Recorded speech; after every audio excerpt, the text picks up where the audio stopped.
Jay Shetty is a former monk and motivational speaker who's followed by over 20 million people worldwide. He went from being bullied as a child for being overweight and nerdy to living as a monk across India and Europe and becoming one of the internet's biggest celebrities. And today we're gonna learn his best advice on how to unweed your garden.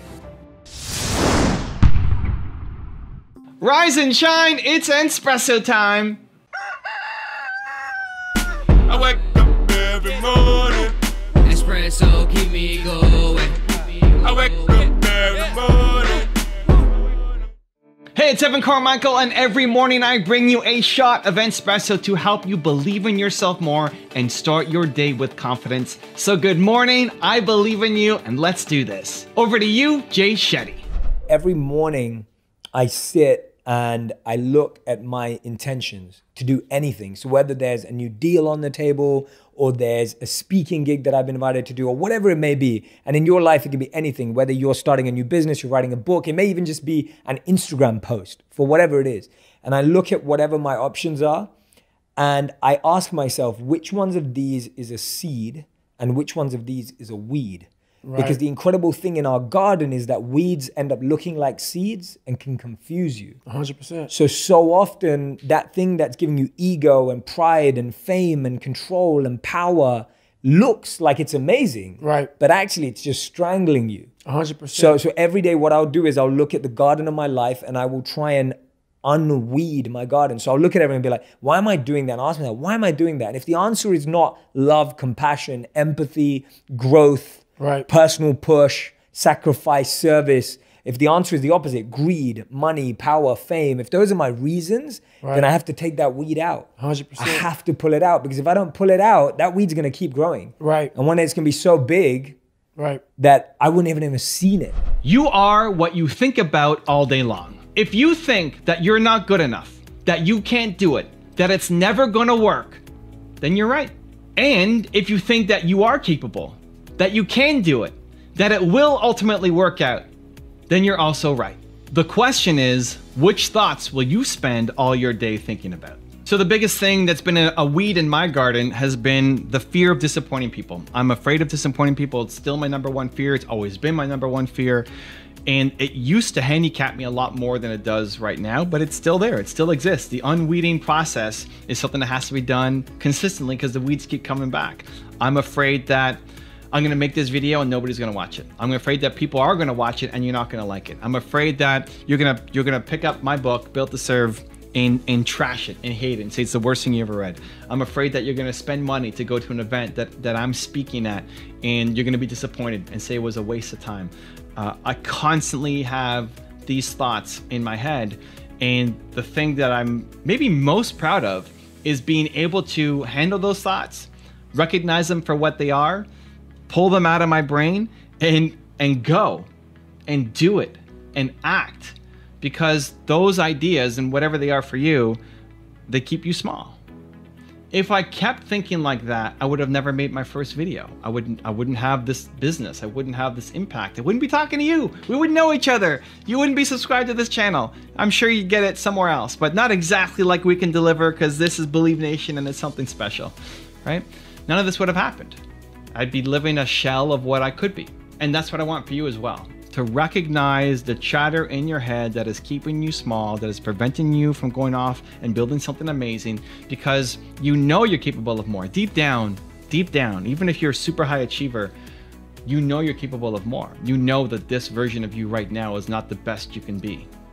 That you might be working really hard, but you're letting yourself off the hook too easily for things. You're not pushing as hard as you could. You're not being as productive with your time. Doesn't mean you have to wake up at 4 in the morning every day and get to work. Even just look at the time you're spending right now while you're awake and see how productive you are. There's room for improvement, right? For me, for you, for everybody. And so that's the constant game, to recognize the weeds in our head, the weeds in our garden, recognize for what they are.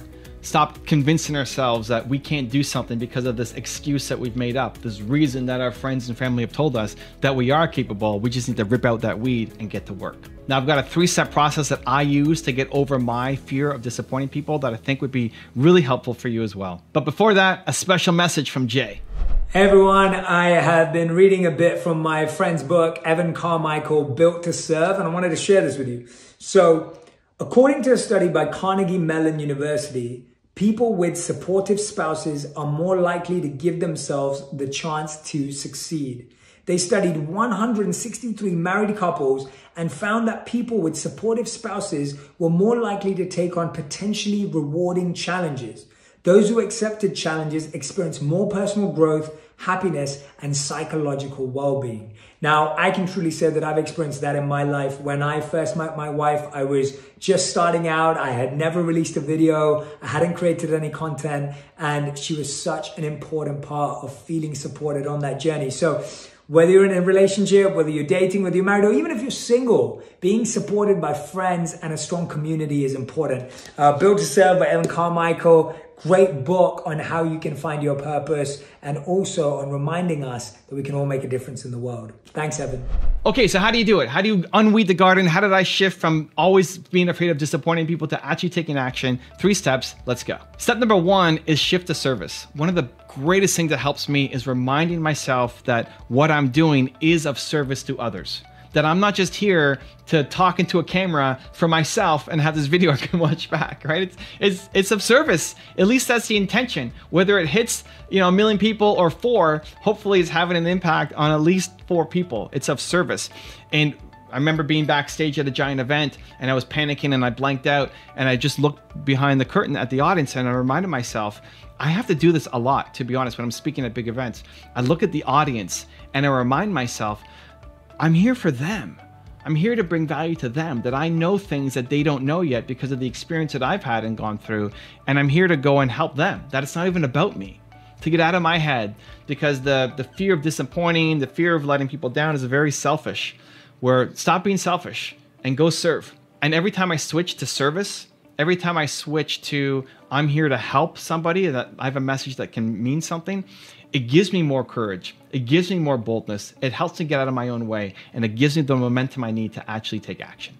So shift to service. Number 2 is you do difficult things. I remind myself that I do difficult things. The fact that I think that it's difficult, I have scary, difficult, or hard, right? If I say any of those 3 things, then I have to do it. The fact that I'm thinking about something as it being difficult is not a good enough reason. Think about why you're not doing the thing that you want to be doing. Is it because it's difficult, because it's scary, or because it's hard? If those are the words that are coming out of your mouth or that you're writing down, telling friends, or whatever the reasons are, if that's coming out, then you have to do it. Just because. Because you don't want to teach yourself that you come up against scary, you come up against difficult, you come up against hard, and you play small.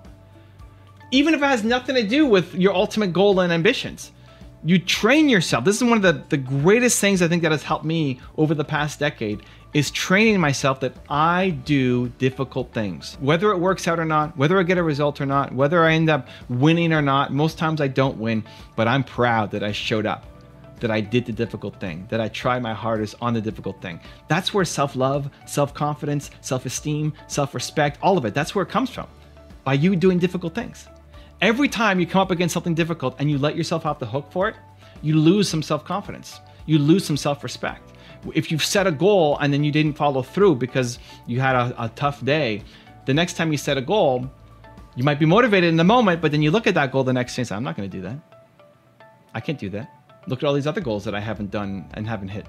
You have no credibility with yourself. You don't believe yourself anymore because you've let yourself down too many times. That's the problem. That's the inside game that nobody talks about. And it's great to have friends and some people encourage you, but if you don't believe in yourself to go off and do it, it's not going to happen.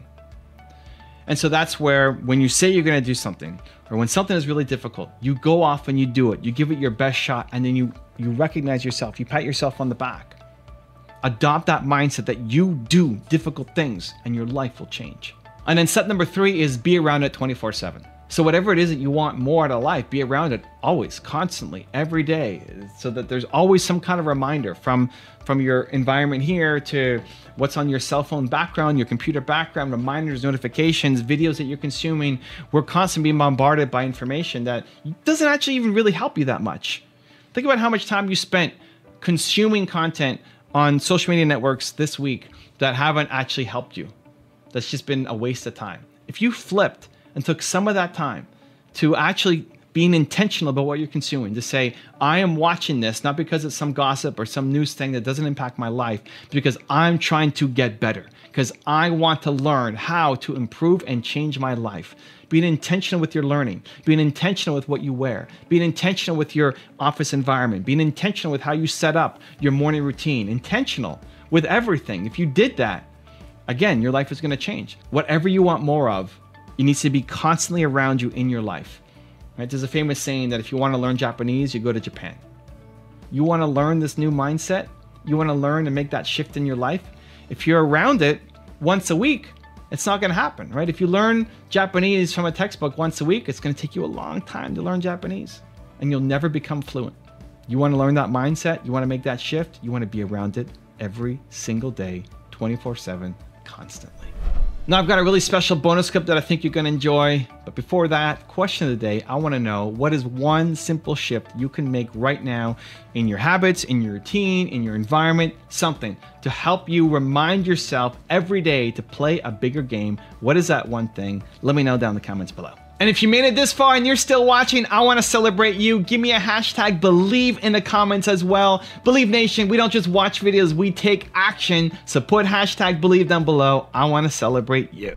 Now guys, I don't know about you, but when you're trying to do the hard things, you have to look inwards and find a good why.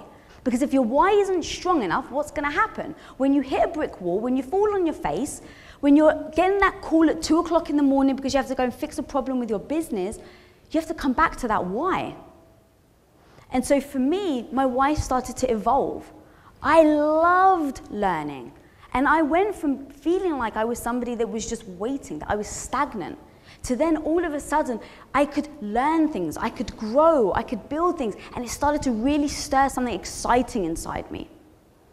And so because of that, I was able to push through things. And because of that, I was able to take myself from the hairnet to my very first office desk, to my very first team, to my very first shipping department, to 10,000 square feet, to 100,000 square feet, to an Inc. 500 entrepreneur. If you want another amazing video highlighting excellence in the Indian community, check it out right there next to me. I think you'll enjoy it.